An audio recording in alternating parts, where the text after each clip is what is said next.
شیخوپورہ سے ہمارے bureau chief سید محمد عباس گیلانی سے پاکستان پیپلز پارٹی کی وفد نے گورنر پنجاب سردار سلیم حیدر خان سے ملاقات کی وفد کی قیادت ضلع صدر اور ٹکٹ ہولڈر صوبائی اسمبلی محمد آصف خان نے کی، جبکہ ضلع جنرل سیکرٹری میاں عمران صابر ڈوگر، ضلع انفارمیشن سیکرٹری میاں ارمغان خالد، تحصیل صدر رائے کیسر عباس خرٹ، deputy general secretary Ayub Khan, دیگر رہنما اور کارکنان وفد میں شامل تھے۔ وفد نے گورنر پنجاب کو ضلع کی سیاسی اور انتظامی اور تنظیمی صورتحال سے آگاہ کیا اور انہیں دورہ شیخوپورہ کی دعوت دی، جو گورنر پنجاب نے قبول کرتے ہوئے جلد آمد کی یقین دہانی کروائی۔ گورنر پنجاب سردار سلیم حیدر خان نے کہا کہ پیپلز پارٹی عوام کی نمائندہ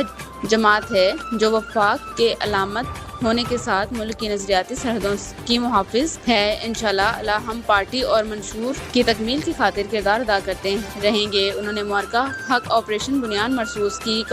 کامیابی کا 1 سال مکمل ہونے پر تقریبات کے انعقاد کی تاکید کی اور کہا کہ افواج پاکستان کو شاندار الفاظ میں خراج تحسین پیش کیا جائے، جنہوں نے ازلی دشمن بھارت کو منہ توڑ جواب دے کر ملکی دفاع کی خاطر ناقابل فراموش کردار ادا کیا۔